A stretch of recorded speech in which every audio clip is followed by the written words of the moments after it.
नमस्कार। आज हम डिस्कस करेंगे इंपॉर्टेंट करंट अफेयर के क्वेश्चन। आप नेशनल इंटरनेशनल अफेयर के क्वेश्चन भी कह सकते हैं। हर एक question exam point of view से इंपॉर्टेंट है और डेफिनेटली आने वाले एग्जाम्स में आपकी हेल्प करेगा, जैसे कि पहले भी करता रहा है। चाहे आप तैयारी कर रहे हैं अपकमिंग HPRC के एग्जाम के लिए, चाहे आप तैयारी कर रहे हैं Himachal Pradesh public service commission के एग्जाम्स के लिए, डेफिनेटली आपको हेल्प मिलेगी, जैसे कि पहले भी मिलती रही है।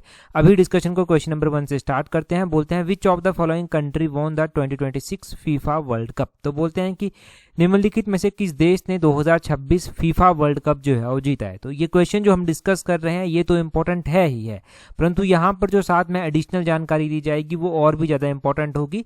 डेप्थ में क्वेश्चन पूछना होगा तो वहां से भी पूछा जा सकता है। अब देखिए, जो वर्ल्ड कप का विजेता टीम रही है वो स्पेन जो है वो रही है। ऑप्शन बी जो है वो इसका सही आंसर हो जाएगा। अब स्पेन जो है वो वर्ल्ड कप का विजेता बन गई है। स्पेन ने जो है वो किसको हराया है, एक क्वेश्चन ये बन जाएगा। तो स्पेन ने जो है वो फाइनल में अर्जेंटीना को 1-0 से जो है वो हराया है। अब ये तो हो गया पहला स्थान स्पेन का, दूसरा स्थान जो है वो अर्जेंटीना का, तीसरे स्थान पर जो है वो कौन सी कंट्री जो है वो रही है। तो तीसरे स्थान पर जो है वो इंग्लैंड जो है वो तीसरे स्थान पर जो है वो रहा है। इंग्लैंड तीसरे स्थान पर रहा है। इंग्लैंड ने जो है वो फ्रांस को हराया था तीसरे स्थान पर पहुंचने के लिए, ये आपने ध्यान रखना है। अब यहाँ पर जो है वो आपने ये भी ध्यान रखना है कि 2026 का जो फीफा वर्ल्ड कप हुआ उसको होस्ट करने वाली कंट्री जो है वो कौन सी थी, क्योंकि होस्ट का नाम भी जो है वो एग्जाम में कई बार पूछा जाता है। तो 2026 का जो फीफा वर्ल्ड कप था वो संयुक्त रूप से जो है वो संयुक्त राष्ट्र अमेरिका यानी कि USA के द्वारा, कनाडा के द्वारा और मेक्सिको के द्वारा जो है वो मिलकर जो है वो होस्ट किया गया। तो इन तीनों कंट्रीज ने जो है वो इसको मिलकर होस्ट जो है वो किया। अब 2026 का जो है वो फीफा वर्ल्ड कप जो है वो हो चुका है। 2026 के बाद जो है वो ये वर्ल्ड कप जो है वो कब होगा, 2026 के बाद जो है ये वर्ल्ड कप जो है वो 2030 में होगा। 2030 का जो फीफा वर्ल्ड कप होगा उसको जो है वो कौन में उसकी मेजबानी करेगा, तो संयुक्त रूप से जो है वो मोरक्को, पुर्तगाल और स्पेन इसकी मेजबानी जो है वो करेंगे 2030 के फीफा वर्ल्ड कप की। अब देखिए, फीफा वर्ल्ड कप की अगर हम बात कर रहे हैं, इसके होस्ट का आपको पता चल गया कि 2026 में ये किसके द्वारा होस्ट किया गया, 2030 में ये किसके द्वारा होस्ट किया जाएगा, उसके बाद 4 सालों के बाद फिर से होगा 2034 में, तब सऊदी अरब जो है वो इसको होस्ट करेगा। सऊदी अरब अकेला ही इसको जो है वो होस्ट कर लेगा। 2030 में और भी इम्पोर्टेंट ये है कि इस टूर्नामेंट के 100 साल पूरे हो जाएंगे। और पहले आपने ये भी ध्यान रखना है कि ये जो संयुक्त रूप से इसको होस्ट किया जा रहा है, जैसे 2026 में इसको USA के द्वारा, मेक्सिको के द्वारा, कनाडा के द्वारा किया गया, ये इतिहास में पहली बार हुआ कि 3 देश संयुक्त रूप से जो है वो इसकी मेजबानी जो है वो कर रहे हैं। तो ये पहली बार इतिहास में जो है वो हुआ। तो फीफा वर्ल्ड कप के बारे में ये इंपॉर्टेंट जानकारी। अगर कुछ और भी इंपॉर्टेंट पॉइंट्स यहाँ पर निकल कर आएंगे तो आगे अगले एडिशंस में जो है वो डिस्कस कर लिए जाएंगे। ठीक है जी, तो इतना यहाँ से ध्यान रखना। अगला क्वेश्चन देखते हैं हमारे पास क्या बोलते हैं which city hosted the 36th NATO summit in July 2026। तो बोलते हैं कि किस शहर ने जुलाई 2026 में 36 नंबर की नाटो शिखर सम्मेलन की मेजबानी जो है वो की है। अब नाटो काफ़ी चर्चा में रहता है। अब 36th नाटो समिट जो 2026 में हुई वो कहाँ पर हुई, उसका आपने ध्यान रखना है कि वो तुर्की के जो है वो अंकारा में जो है वो हुई। ऑप्शन सी जो है वो इसका सही आंसर है, तुर्की के अंकारा में हुई। अगर एग्जैक्टली हम बात कर लें तो 36 जो नाटो का शिखर सम्मेलन हुआ वो 7 से 8 जुलाई 2026 तक जो है वो अंकारा, तुर्की के बेस्तेपे में जो है वो हुआ। बेस्तेपे में जो है वो राष्ट्रपति परिसर में जो है वो इसको आयोजित किया गया। इसमें मुख्य पहलुओं के बारे में बात की गई। प्रमुख घोषणाएं जो इसमें ये की गई, प्रमुख घोषणाओं में जो है वो 2025 तक जो है वो रक्षा निवेश को GDP के 5% तक बढ़ाने की प्रतिबद्धता जो है वो दर्शाएंगे। 50 अरब यूरो से अधिक के खरीद सौदे और यूक्रेन के लिए 70 अरब यूरो की सैन्य सहायता का वादा जो है वो इसमें शामिल रहा। तो ये इसके जो है वो प्रमुख अनाउंसमेंट थे। अब 36 नंबर की नाटो समिट किसके द्वारा जो है वो होस्ट की गई, ये आप समझ गए। कई बार ना थोड़ा पुराना क्वेश्चन भी जो है वो पूछ लेते हैं। तो नाटो का यंगेस्ट मेंबर कौन सा है और नाटो के जो है वो टोटल मेंबर कितने हैं, ये आपको पता होना चाहिए।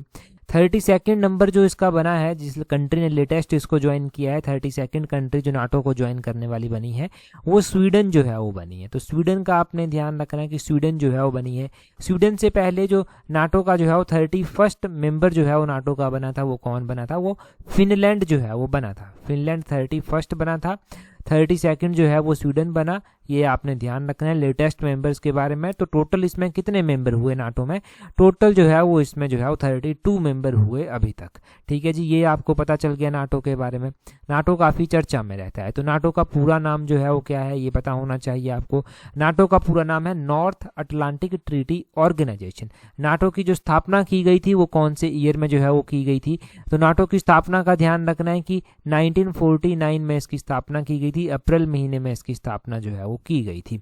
ये भी पता होना चाहिए आपको। नाटो का जो हेडक्वार्टर आता है वो कहाँ पर जो है वो आता है, नाटो का हेडक्वार्टर आपने ध्यान रखना है कि बेल्जियम के ब्रुसेल्स में जो है वो इसका हेडक्वार्टर जो है वो नाटो का आता है। तो ये सब जो है वो आपने नाटो के बारे में मुख्य पॉइंट्स जो है वो ध्यान रखने हैं। नाटो का हेडक्वार्टर, नाटो की स्थापना, नाटो का यंगेस्ट मेंबर, 36th नाटो की समिट हुई। HPR से ज़्यादा डिटेल में पूछे तो मैंने कुछ इंपॉर्टेंट बताया कि जो 36 नंबर की समिट हुई उसमें क्या इंपॉर्टेंट डिसीजंस जो हैं वो लिए गए, तो वो सब एग्जाम में एग्जाम पॉइंट ऑफ व्यू से जो है वो इंपॉर्टेंट है। अगला क्वेश्चन देखेंगे हमारे पास जो है वो क्या पूछा गया है नेक्स्ट क्वेश्चन में। अगले क्वेश्चन में बोलते हैं recently who won the women's single title at 2026 Japan open badminton tournament. तो अभी जो है वो 2026 के जापान ओपन बैडमिंटन टूर्नामेंट हुए और इसमें जो है वो भारत की PV सिंधु जो है वो जीती है महिलाओं की एकल श्रेणी में। महिलाओं का जो एकल खिताब जीता गया है वो PV सिंधु के द्वारा जो है वो जीता गया है। ऑप्शन सी PV सिंधु जो है वो इसका सही आंसर हो जाएगा। अब देखिए जापान का ये ओपन बैडमिंटन टूर्नामेंट है। अब यहाँ से क्या कुछ और भी क्वेश्चन जो है वो इंपॉर्टेंट बनेंगे। एक तो क्वेश्चन यही बन जाएगा कि ये जो जापान का जो है वो फाइनल टूर्नामेंट हुआ इसमें PV सिंधु ने जो है वो किसको हराया। तो PV सिंधु ने जो है वो हिस्ट्री एक तो रची है और इन्होंने जो है वो जापान की अकाने यामागुची को जो है वो हराया है। अकाने यामागुची को इसमें जो है वो हराया है 2026 में। टोक्यो में ही जो है ये टाइटल हुआ था। टोक्यो मतलब कि ये जो है वो जापान में ही टाइटल हुआ था। तो इसमें पहले तो ध्यान रखना है कि चैंपियन कौन रहा। चैंपियन का मतलब जिनको गोल्ड मेडल मिला। फिर उसके बाद जो है वो रनर अप कौन रहा। रनर अप मतलब जो है वो सिल्वर मेडल जो है वो किसको जो है वो मिला। ठीक है, सिल्वर मेडल जो है इनके जो रनर अप रहा वो जो है वो अकाने यामागुची हैं और वो कहाँ की प्लेयर हैं, वो जापान की जो है वो प्लेयर है। ठीक है जी, तो ये आपको पता होना चाहिए। इससे पहले भी हम ऐसे इंपॉर्टेंट खिताब जो हैं वो पढ़ चुके हैं। अच्छा, महिलाओं में आपको पता चल गया कि चैंपियन कौन है, परंतु अगर हम पुरुषों में भी बात करते हैं, मेंस श्रेणी में भी बात करते हैं, तब आपने ध्यान रखना है क्रिस्टो पोपोव जो है वो इसके अभी जो है वो सिंगल में विजेता है। इनका नाम मैं यहाँ पर लिख देता हूँ ताकि आप नोट कर सकें। इनका नाम ये है, क्रिस्टो पोपोव जो है वो इसके विनर हैं। क्रिस्टो पोपोव जो है वो फ्रेंच के बैडमिंटन प्लेयर जो है वो हैं। ये भी ध्यान रखना है कि कौन सी कंट्री के लिए जो है ये खेलते हैं। तो इनके नाम आपको पता होने चाहिए कि किसने ये जीता है, कि किसको जो है वो हराया गया है यहाँ पर। इस तरह से क्वेश्चन जो है वो एग्ज़ाम में बन जाता है। अच्छा, अगर आप कंटिन्यूसली हमारे साथ जुड़े हुए हैं तो आप मुझे कमेंट कर कर ये बताएंगे कि विंबलडन टेनिस टूर्नामेंट 2026 में जो है वो मेंस के विजेता यानी कि पुरुषों की टीम के विजेता जो है वो कौन है। हो सके तो महिलाओं का भी बता दीजिए, दोनों हमने पढ़ रखे हैं। ठीक है, कमेंट कर कर जल्दी से बताइए। अगला क्वेश्चन आप देखिए क्या पूछा गया है। ये एग्जैक्टली वैसा ही क्वेश्चन है जैसा HPRC अभी पसंद कर रहा है, जैसा HPRC जो है वो क्वेश्चन पूछ रहा है। बोलते हैं India's first privately developed orbital rocket Vikram one successfully launched on. तो ये भारत का पहला निजी तौर पर विकसित जो है वो कक्षीय रॉकेट है विक्रम-1। इसको कब सफलतापूर्वक जो है वो लॉन्च किया गया है। तो अभी ये लॉन्च हुआ है, परंतु अभी कब लॉन्च हुआ है। ऑप्शन में 16 जुलाई भी है, 17 जुलाई भी है, 18 जुलाई भी है और 19 जुलाई भी है। तो अब एग्ज़ाम में जब ऐसे ऑप्शंस दिए जाएंगे तो पक्का कन्फ्यूजन होगा। हालांकि एग्ज़ाम अगर 1 महीने के बाद होता है, 2 महीने के बाद होता है, रैंडम मंथ के ऑप्शंस भी दे दी जाएं तब भी कन्फ्यूजन हो जाता है। आपने ध्यान रखना है कि 18 जुलाई 2026 को जो है वो इंडिया का पहला प्राइवेट ऑर्बिटल रॉकेट विक्रम-1 जो है वो लॉन्च किया गया। अब देखिए इसके बारे में थोड़ी विस्तृत जानकारी लेते हैं। ये स्काई रूट का है विक्रम-1, स्काई रूट का है ये विक्रम-1 और इंडिया का पहला जो है वो प्राइवेट ऑर्बिटल रॉकेट है। ये जुलाई 18 को जो है वो लॉन्च हुआ। बोलते हैं इंडिया का पहला जो है प्राइवेटली डेवलप्ड ऑर्बिटल रॉकेट है। कहाँ से ये ज्वाइन किया गया, तो ये ज्वाइन किया गया सतीश धवन स्पेस सेंटर श्रीहरिकोटा से।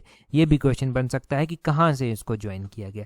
इसको डेवलप करने वाली कंपनी स्टार्टिंग में ही मैंने आपको बताई, developed by the Skyroot. Skyroot के द्वारा इसको डेवलप किया गया। ये एक प्राइवेट एरोस्पेस कंपनी है जिसने विक्रम-1 को जो है वो लॉन्च किया है। विक्रम-1 इसको नाम दिया गया है जो साइंटिस्ट थे विक्रम साराभाई, उनके नाम पर जो है वो इसको नाम दिया गया है। अब बोलते हैं this will be the first time N orbital class rocket fully designed and developed by the private player in India. ये पहली बार ऐसा हुआ है कि इंडिया की मिट्टी पर इस तरह से जो है वो कोई रॉकेट जो है वो पूरी तरह से खुद से जो है वो तैयार किया गया है। इसमें मिशन भी आपने ध्यान रखना है। इसमें जो मिशन था जिसके तहत ये लॉन्च किया गया, वो मिशन का नाम ध्यान रखें, मिशन आगमन इसका जो है वो नाम था। मिशन आगमन भी एग्जाम में पूछा जा सकता है। विक्रम 1 देखो कंट्री का पहला प्राइवेटली डेवलप्ड ऑर्बिटल है जो कि लॉन्च किया गया। विक्रम 1 इंडिया का पहला all carbon composite orbital rocket है। विक्रम 1 इंडिया का 100% 3D printed engine on an orbital vehicle है और ये इंडिया का longest monolithic carbon composite rocket stage वाला है। ठीक है, और ये फर्स्ट ऑफ इट्स काइंड है जो ultra low shock pneumatic separation system पर जो है वो निर्धारित है। ठीक है, तो इस तरह से आपने ये कुछ महत्वपूर्ण पॉइंट इसके बारे में ध्यान रखने हैं। अगला क्वेश्चन हम देखेंगे, परंतु अगला क्वेश्चन हम डिस्कस करें उससे पहले देखिए, अगर आप तैयारी कर रहे हैं HPRC के एग्जाम के लिए और सीरियसली तैयारी कर रहे हैं, डिपेंड आपके ऊपर करता है कि आप किस तरह से सीरियस हैं और क्या आपकी प्रायोरिटीज़ हैं। आपको पता है आज एग्ज़ाम हो रहे हैं, इससे पहले एग्ज़ाम नहीं हो रहे थे, तब आपने वो वाला रिसेशन देखा होगा कि कितने टाइम तक एग्ज़ाम नहीं हुए। अब देखिए, अगर आप सीरियसली तैयारी कर रहे हैं और चाहते हैं कि आप अच्छा स्कोर कर पाएँ, मेरिट में आपको एक प्रॉपर रैंक मिल सके, आपकी मेहनत किस वे में जा रही है उसको भी आप जो है वो एनालाइज कर सकें, तो आप हमारी टेस्ट सीरीज के साथ टाइमली जुड़ सकते हैं। टेस्ट सीरीज का लिंक नीचे डिस्क्रिप्शन बॉक्स कमेंट बॉक्स में जो है वो दिया गया है। देखिए, ये सारी चीज़ें डिपेंड आपके ऊपर करती हैं कि आप किस तरह से चीज़ों को इंपॉर्टेंस देते हैं, आपने किस सेक्शन को कितनी प्रायोरिटी दी है और किस सेक्शन में कितने नंबर आप स्कोर कर सकते हैं, ये आपने एनालाइज जो है वो खुद से किया है। अगर अच्छा एनालाइज किया है और टेस्ट सीरीज में जुड़ना चाहते हैं जनरल अवेयरनेस की, तो नीचे डिस्क्रिप्शन बॉक्स कमेंट बॉक्स में जो लिंक दिया गया है वहां से जुड़ सकते हैं। दूसरी ओर, अगर आप Himachal Pradesh public service commission के एग्जाम्स के लिए तैयारी कर रहे हैं, पेपर 1 के लिए खास तौर पर तैयारी कर रहे हैं, क्योंकि पेपर 1 में एक तो नेगेटिव मार्किंग होती है, दूसरा पास होना कंपलसरी है, तो ये बहुत डिफिकल्ट हो जाता है। हमने ये चीज़ पहले देख रखी है कि बच्चों का पेपर 1 पास नहीं हुआ, पेपर 2 में अच्छा नंबर था उनका, और अच्छा नंबर भी इतना था कि अगर पेपर 1 में अगर एक भी नंबर ज़्यादा आ जाता उनका, तब वो पास कर जाते वहाँ पर, तो अच्छी नौकरी उनको मिल जाती, परंतु नहीं हो पाया क्योंकि पेपर 1 पास नहीं कर पाए। अब आप भी पेपर 1 की इंपॉर्टेंस को समझते हैं और इसकी टेस्ट सीरीज के साथ जुड़ना चाहते हैं, तो इसका लिंक भी नीचे डिस्क्रिप्शन बॉक्स कमेंट बॉक्स में दिया गया है, यहाँ से आप जुड़ सकते हैं। अगला क्वेश्चन देखिए क्या बोलते हैं। नेक्स्ट क्वेश्चन में बोलते हैं, who among the following won the best actress award eight 72nd national film award. तो बोलते हैं कि 72 नंबर के राष्ट्रीय फिल्म पुरस्कार में सर्वश्रेष्ठ अभिनेत्री का पुरस्कार जो है वो किसको दिया गया है, तो ये दिया गया है यामी गौतम को। ये जो 72 नंबर के नेशनल फिल्म अवार्ड हैं दिए तो अभी गए, ये अनाउंस किए गए 18 जुलाई 2026 को, और इसमें आपने ध्यान रखना है कि एलिजिबिलिटी पीरियड जो वट जो भी था 1 जनवरी से 31 दिसंबर तक, परंतु इसमें बेस्ट फिल्म जो है वो किसको दिया गया ये खिताब। अब बेस्ट फिल्म जो है ये आर्टिकल 370 को दिया गया। आप जानते होंगे कि आर्टिकल 370 जो है वो इस तरह से एक फिल्म जो है वो आई थी, उसको जो है वो बेस्ट फिल्म का खिताब जो है वो दिया गया है। बेस्ट एक्ट्रेस जो है वो किसको ये खिताब जो है वो दिया गया, बेस्ट एक्ट्रेस का खिताब जो है वो यामी गौतम को जो है वो दिया गया। किसको दिया गया, यामी गौतम को जो है वो दिया गया। बेस्ट एक्टर जो है इसका खिताब किसको गया, बेस्ट एक्ट्रेस के बाद बेस्ट एक्टर का खिताब, तो बेस्ट एक्टर का खिताब कार्तिक आर्यन और मैमूथी को दिया गया है। ज्वाइंट मतलब दोनों को जो है वो दिया गया है। कार्तिक आर्यन को चंदू चैंपियन के लिए दिया गया है और ये जो मैमूथी हैं इनको जो है वो ब्रह्मयुगम मूवी के लिए जो है वो दिया गया है। यामी गौतम को जो दिया गया है ना, यामी गौतम को उनकी मूवी आर्टिकल 370 के लिए जो है वो दिया गया है। और बेस्ट एक्ट्रेस हो गया, बेस्ट एक्टर हो गया, बेस्ट डायरेक्टर का भी ध्यान रखें। बेस्ट डायरेक्टर का जो खिताब गया है वो राजकुमार पेरीसामी को जो है वो गया है। राजकुमार पेरीसामी जो है वो बेस्ट डायरेक्टर इनको बोला गया। अमारन के लिए जो है वो इनको ये बेस्ट डायरेक्टर बोला गया। बेस्ट हिंदी फिल्म आपने ध्यान रखना है, श्रीकांत कर एक फिल्म थी जिसको बेस्ट हिंदी फिल्म बोला गया। बेस्ट म्यूजिक डायरेक्टर जो है वो शाश्वत सचदेव को आर्टिकल 370 के लिए दिया गया। बेस्ट डॉक्यूमेंट्री राम नामी को दिया गया। बेस्ट आर्ट और कल्चर फिल्म जो है वो मेन निदा को दिया गया हिंदी में। और बेस्ट कोरियोग्राफी जो है वो स्त्री 2 को, स्त्री 2 आज की रात हिंदी मूवी को जो है वो दिया गया। तो ये आपने प्रॉपर ध्यान रखना है कि किसको जो है वो कौन सा अवार्ड जो है वो मिला है। ये हमने प्रॉपर इंपॉर्टेंट एक लिस्ट जान ली, इसके बारे में लगभग हर साल क्वेश्चन बने हैं। जब ये 71 नंबर के दिए गए तब भी क्वेश्चन बने, अब 72 नंबर के ये दिए गए हैं तब भी क्वेश्चन बनने की पूरी संभावना है। अगला क्वेश्चन देखिए क्या बोलते हैं recently which of the following country proposed the plan to impose social media curfew for 16 and 17 years old. तो अभी देखिए ये एक जो है वो प्लान रखा गया है, पूरा प्लान ये है कि सोशल मीडिया पर कर्फ्यू लगाया जाएगा। यहाँ पर एक चीज़ मिसिंग है, impose social media midnight curfew यहाँ पर होगा, मिडनाइट कर्फ्यू, इसको ऐड कर दीजिए। तो यहाँ पर मिडनाइट इस तरह से ऐड करना है, midnight social media curfew. Midnight इन्होंने आधी रात में सोशल मीडिया कर्फ्यू लगाने की ये बात कही है, और ये बात जो है वो बोलते हैं कौन सी कंट्री ने कही है, तो ये यूनाइटेड किंगडम के द्वारा जो है वो बोली गई है। यूके ने जो है वो मिडनाइट कर्फ्यू लगाने का एक प्रपोजल जो है वो रखा है। अभी तक प्रपोजल रखा गया है, जब पूरी तरह से इम्प्लीमेंट होगा तब भी ये चर्चा में आएगा, अब तब भी हम इसको जो है वो पढ़ेंगे। अब देखिए बहुत सारी कंट्रीज ऐसी हैं, हर बार हम पढ़ते हैं, जिनके द्वारा जो है वो सोशल मीडिया बैन जो है वो लगाया गया है। अपने कई कंट्रीज ने जो है वो अंडर 15 में लगाया है, कईयों ने अंडर 16 में लगाया है। जैसे कि अगर हम बात करें कि एक कंट्री है जिसने जो है वो अंडर 15 जो 15 साल के अंदर बच्चे हैं उनको जो है वो सोशल मीडिया के ऊपर बैन जो है वो लगाया है, नवंबर 2025 में ये लगाया गया था। तो ये डेनमार्क के द्वारा जो है वो लगाया गया था, ठीक है, ये डेनमार्क के द्वारा लगाया गया था। और फरवरी 2026 में जो है वो पहली यूरोपियन कंट्री कौन बनी जिसने सोशल मीडिया बैन लगाया बच्चे जो अंडर 16 है, 16 साल के बच्चों के लिए, तो वो स्पेन कंट्री जो था वो बनी थी जिसने अंडर 16 वाले बच्चों के ऊपर जो है वो बैन जो था वो लगाया था। उससे उसी दौरान आपने ध्यान रखना है कि लगभग ये दिसंबर महीने की बात है, वर्ल्ड की पहली कंट्री जिसने अंडर 16 बच्चों पर सोशल मीडिया बैन लगाया था तो वो ऑस्ट्रेलिया जो था वो बनी थी। ऑस्ट्रेलिया हो गया, स्पेन हो गया, ये कंट्रीज हमने पढ़ ली। ऑस्ट्रेलिया ने बैन लगाया है, स्पेन ने जो है वो बैन लगाया है, डेनमार्क ने बैन लगाया है। तो इस तरह से ऐसी ऐसी कंट्रीज आपने इनके नाम ध्यान रखने हैं, इनके ऊपर क्वेश्चन एक्सपेक्टेड रहते हैं। अगला क्वेश्चन देखिए क्या बोलते हैं, ये भी पूरा एज पर जो है वो HPRC पैटर्न का जो है वो क्वेश्चन है। बोलते हैं India's first hydrogen power train was flagged of by prime minister Narendra Modi between Jind and Sonipat horn. तो बोलते हैं कि प्रधानमंत्री नरेंद्र मोदी ने जिंद और सोनीपत के बीच में भारत की पहली हाइड्रोजन चालित ट्रेन है उसको हरी झंडी दिखाई है। बोलते हैं कब इसको हरी झंडी दिखाई गई है। अब देखिए भारत की ये पहली हाइड्रोजन जो है वो चालित ट्रेन है, हाइड्रोजन से ये चलेगी ट्रेन। अब इसके ऊपर जो भारत ने जो प्रधानमंत्री नरेंद्र मोदी ने हरी झंडी दिखाई है वो कब दिखाई, वो जुलाई महीने की 17 तारीख को दिखाई, जुलाई 17 2026 को जो है इसको हरी झंडी जो है वो दिखाई गई। तो ये आपने ध्यान रखना है कि कब इसको जो है वो हरी झंडी दिखाई गई, किसके लेकर। देखिए यहाँ पर देखिए ये जो इंडिया की पहली हाइड्रोजन पावर ट्रेन है ये जुलाई 17 को जो है वो फ्लैग्ड ऑफ की गई प्रधानमंत्री नरेंद्र मोदी के द्वारा। ये बोलते हैं the indigenous 10 coach train operates on 89 kilometre route. ये जो चलेगी वो 89 किलोमीटर रूट पर चलेगी जो हरियाणा को कनेक्ट करेगी, हरियाणा का जो जिंद है उसको सोनीपत से जो है वो कनेक्ट करेगी। इसके बीच में जो स्टेशन आएंगे वो 12 इंटरमीडिएट स्टेशन जो हैं वो इसके बीच में जो है वो आएंगे। तो ये सब आपने इस ट्रेन के बारे में जो है वो ध्यान रखना है, ठीक है। इस ट्रेन के बारे में आपको पता चल गया कि क्या क्या इंपॉर्टेंट बातें, क्या क्या इंपॉर्टेंट पॉइंट्स आप इसके बारे में जो है वो ध्यान रखेंगे। हर एक पॉइंट ये इंपॉर्टेंट है, यहाँ से तो इतना ही ध्यान रखेंगे। अगला क्वेश्चन देखिए क्या बोलते हैं in July 2026 who has been appointed as new prime minister of Ukraine. तो यूक्रेन के नए प्रधानमंत्री जो है वो कौन बनाए गए हैं। अगर हम यूक्रेन की बात करें तो यूक्रेन ज़्यादा चर्चा में तब आया जब यूक्रेन और रशिया की लड़ाई स्टार्ट हुई, तब से ये चर्चा में आया। अब यूक्रेन के जो हैं वो नए प्रधानमंत्री बनाए गए हैं। पहली बात क्लियर करें, जो नाम आप पढ़ते हैं वोलोदिमीर जेलेंस्की, वो यूक्रेन के प्रेसिडेंट हैं। तो अभी भी वोलोदिमीर जेलेंस्की हैं वही वहाँ के प्रेसिडेंट हैं, परंतु प्राइम मिनिस्टर यहाँ के अभी चेंज हुए हैं।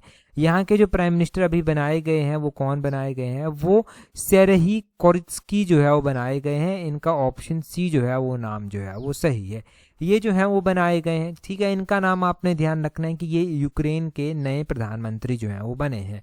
अब यूक्रेन के जो इससे पहले प्रधानमंत्री हुआ करते थे उनके द्वारा जो है वो इस्तीफा दिया गया, उनके इस्तीफा को मंजूर कर लिया गया, नए प्रधानमंत्री वहाँ के जो है वो बना दिए गए। यहाँ पर अगर इस्तीफे की बात हो रही है, प्रधानमंत्री की बात हो रही है, तब आपने ध्यान रखना है कि यूनाइटेड किंगडम के यूके के भी जो है वो नए प्रधानमंत्री जो है वो अभी बनाए जाएंगे।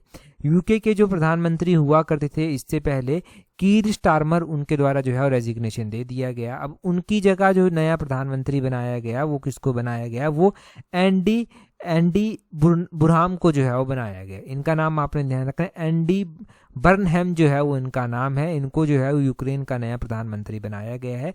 ये यहाँ पर ऑप्शन में इनका नाम जो है वो दिया गया। यहाँ पर लिखा भी गया है कि ये लेबर पार्टी के हैं और प्रधानमंत्री ये बनेंगे 20 जुलाई 2026 से ये चार्ज को एज्यूम करेंगे। ये केर स्टीरमर के बाद जो है वो बन रहे हैं, जिन्होंने इससे पहले रिजाइन कर दिया था। और देखिए किंग चार्ल्स 3 हैं, ये बोलते हैं, इनके द्वारा कहा गया जो एंडी बर्नहम है कि आप अपनी सरकार यहाँ पर आकर बनाइए, ठीक है। तो इनके द्वारा सरकार जो है बनाई गई। हमने यूनाइटेड किंगडम में ऐसे बहुत सारे एग्जाम्पल देख लिए कि कई बार वहाँ के कोई मंत्री रेजिग्नेशन दे देते हैं, कई बार वहाँ के कोई प्रधानमंत्री जो है वो रेजिग्नेशन दे देते हैं। ऐसे स्टांसेस बहुत बार देखने को मिलते हैं। वो अपनी नाकामयाबियों के कारण या फिर कोई भी रीज़न जो इनको लगता है वैलिड, उसके कारण वो रेजिग्नेशन देते हैं और उसकी चर्चा भी होती है। अच्छा, अगला क्वेश्चन हम डिस्कस करें उससे पहले देखिए, अगर आप तैयारी कर रहे हैं HPRC के अपकमिंग पटवारी एग्जाम के लिए, पंचायत सेक्रेटरी एग्जाम के लिए, और एक ही टेस्ट शीट से इन दोनों एग्जाम की तैयारी करना चाहते हैं, तो टेस्ट शीट्स का लिंक नीचे डिस्क्रिप्शन बॉक्स कमेंट बॉक्स में दिया गया है, वहां से आप टेस्ट शीट्स में जो है वो जुड़ सकते हैं। टेस्ट शीट्स का लिंक नीचे डिस्क्रिप्शन बॉक्स कमेंट बॉक्स में है, वहां से आप जुड़ सकते हैं। और साथ में तैयारी अगर जूनियर ऑफिस असिस्टेंट के एग्जाम के लिए हो रही है, तब आप हमारी जूनियर ऑफिस असिस्टेंट की टेस्ट शीट्स के साथ भी जो है वो जुड़ सकते हैं। जूनियर ऑफिस असिस्टेंट की टेस्ट शीट्स का लिंक भी नीचे डिस्क्रिप्शन बॉक्स कमेंट बॉक्स में दिया गया है। अगला क्वेश्चन देखिए क्या पूछा गया है। अगला क्वेश्चन देखिए क्या पूछा गया है। बोलते हैं, who among the following has been selected as India's flag bearer and baton bearer respectively for the opening ceremony of Commonwealth Games 2026 in Glasgow.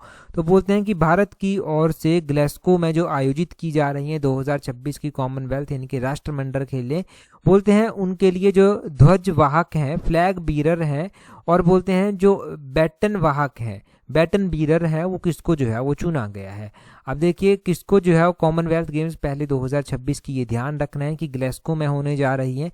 ये क्वेश्चन हमने बहुत बार इससे पहले भी जो है वो पढ़ लिया है।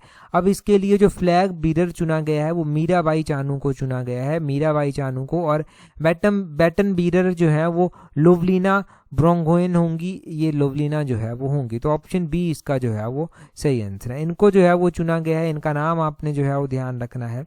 अब देखिए इनका नाम तो आपको याद रह जाएगा, ठीक है, क्योंकि अभी कॉमनवेल्थ गेम्स की जब इनॉग्रेशन होगी तब भी ये चर्चा में आएगी। अगर कॉमनवेल्थ गेम्स आप देखते होंगे या फिर आपने कॉमनवेल्थ गेम्स इससे पहले भी देखी हैं, कोई और गेम्स देखी हैं, तब आपका इंटरेस्ट ज़रूर होगा।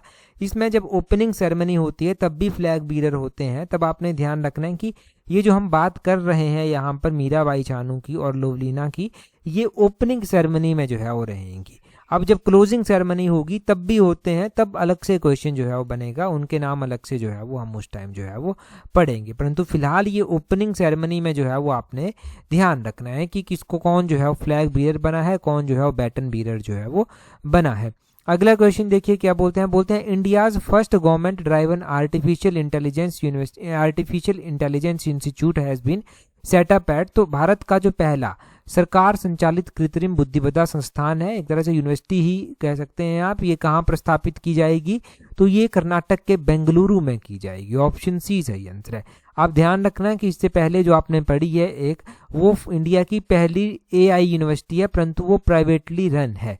अब वो जो है वो महाराष्ट्र में है, मुंबई महाराष्ट्र में, क्रास्ट में। और अभी जो है वो जुलाई 2025 में कर्नाटक सरकार ने ये अनाउंस किया है कि वो पहली गवर्नमेंट ड्राइवन आर्टिफिशियल यूनिवर्सिटी जो है वो बेंगलुरु में जो है वो स्थापित जो है वो करेंगे। तो ये देखिए आप, बाहर के स्टेट ऐसे हैं कि वो आर्टिफिशियल इंटेलिजेंस की इंपॉर्टेंस को जो है वो समझ रहे हैं।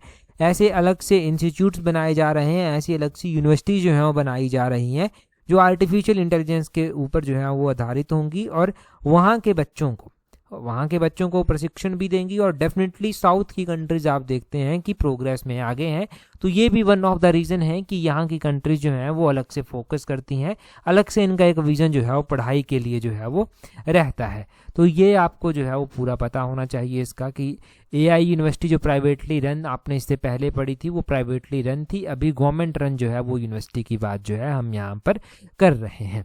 ठीक है, इसमें कोई डाउट नहीं होना चाहिए आपको कि हाँ जी हमने पहले ऐसा पढ़ा था अब ऐसा पढ़ लिया। ठीक है, ये क्लियर हुआ डाटा।